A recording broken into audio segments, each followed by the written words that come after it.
మాయమైన ఉంగరం. శ్రీకృష్ణదేవరాయలు గారు రత్నాలతో చేసిన ఒక చక్కని ఉంగరం ధరించారు. ఒకనాడు అది హఠాత్తుగా కనిపించకుండా పోయింది. తన అంగరక్షకులు ఎవరైనా దొంగిలించుంటారేమో అని సందేహించారు. దొంగలను కనిపెట్టడానికి తెనాలి రామలింగణ్ణి రప్పించారు. రామా, నా రత్నపు ఉంగరం కనిపించకుండా పోయింది.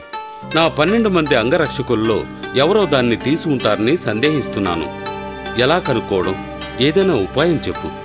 మహారాజా, దొంగను నేనే కనిపెడతాను. మీరు నాకు ఏం బహుమతిస్తారో ముందు చెప్పండి. నీకు 100 బంగారు కాసులిస్తాను. ముందు దొంగను కనిపెట్టు. రామలింగుడు 12 మంది అంగరక్షకుల్ని రాజభవనంలోని ఒక ప్రత్యేక గదికి రప్పించాడు. అందరూ శ్రద్ధగా వినండి. ఇక్కడ ఒక కాళీమాత విగ్రహం ఉంది. ఒక్కొక్కరుగా వెళ్లి అమ్మవారి కుడిపాదాన్ని తాకి రావాలి. అర్థమైందా?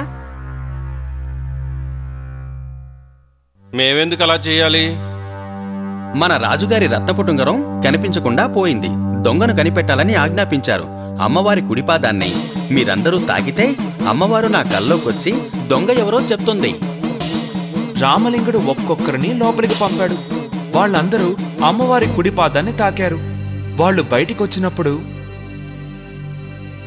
ఏది చెయ్యి చాపు, వాసన చూడాలి. రాముడు మొదటి 6 అంగరక్షకుల్ని పంపేశాడు.